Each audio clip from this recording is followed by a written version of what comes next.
Shalom Israel. Call Halal Yahweh Bahashem Yahweh Shai Bahashem Rakah Quadash. Double honors to the apostles of Great Millstone for teaching me this truth and who rule well. And a sincere salutations to the house of David. You Akim pushing this truth to the four corners of the earth in all truth and all faith and in all sincereness. Risking and putting your lives on the line daily for the names Yahweh, Yahweh Shai. It's Zechariah coming at you with another lesson. Lord's willing, it be edifying. You rolling?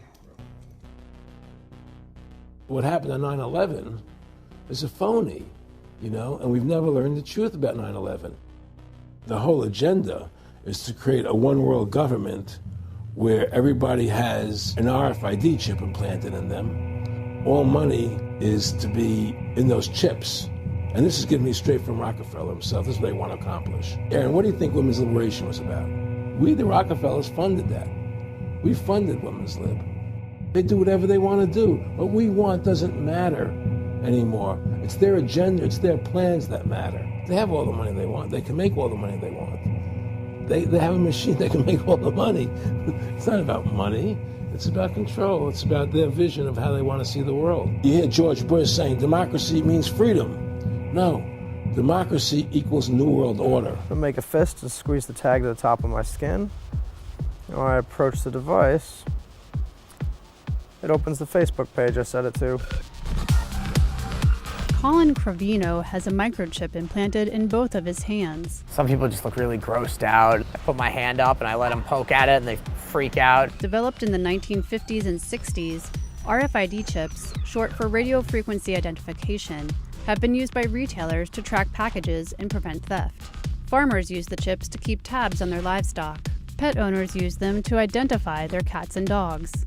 And lately, members of the so-called body hacker movement have been implanting RFID chips under their skin, programming them to perform various tasks. That even if you have to have CBDC in some form, that you're not destroying the banking system. If you do it the way China is doing it, now you have to remember China only recently introduced their banking system, and it seems they were not willing to already give it up.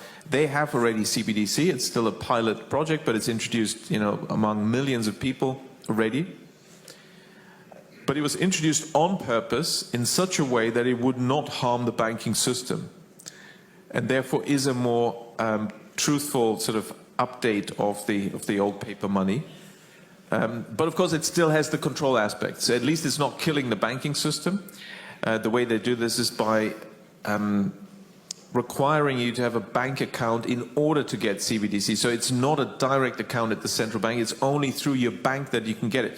You see how simple that is, and of course could be done over here, but they're not discussing it. Say the ECB is not discussing it because you see their agenda is to get rid of banks. But this alternative exists. But then, of course, the key problem is this control aspect, which at the moment they haven't stepped up in China, but that can be introduced any time. And that, of course, is a concern. Also, they never talk about the nature of this CBDC. What is it actually going to look like? They never talk about that. Right. But I heard one European central banker tell me what it's going to look like. He saw it. He was invited to one of the old central banks in Europe that are very much promoting this, and they showed him. And he's a top executive director of another central bank in Europe, and there's no reason to believe that he was telling me a story. And it was around this large and would be implanted under your skin.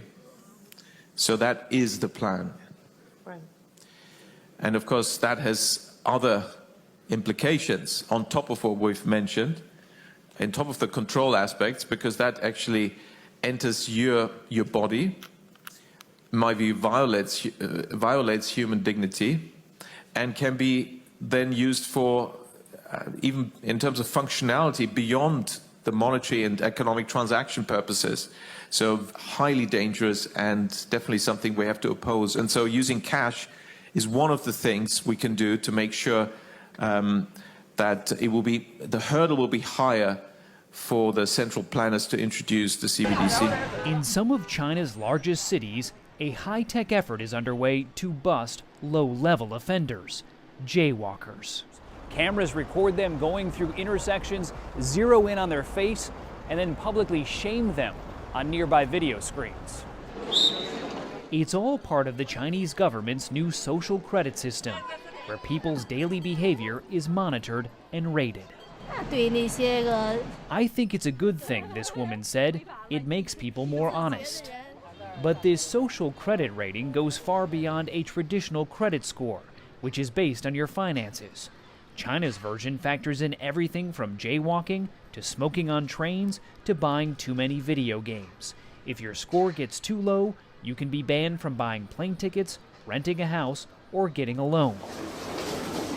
Nearly 15 million people have already been prevented from traveling. Journalist Leo Hu is one of them.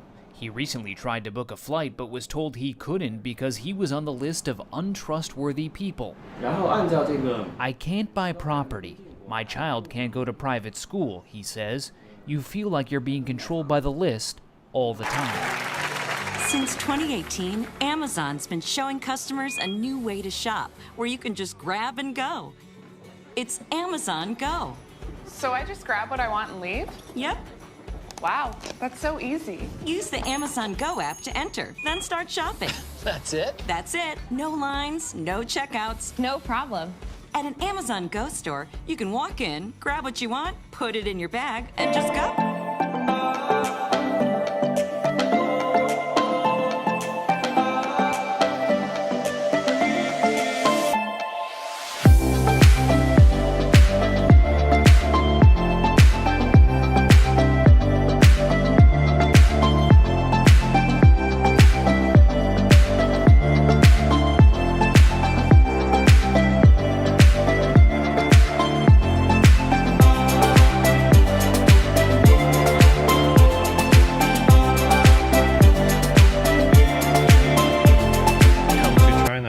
You see, self-checking out with Face ID is not only available in supermarket, it also works in a lot of penny shops now.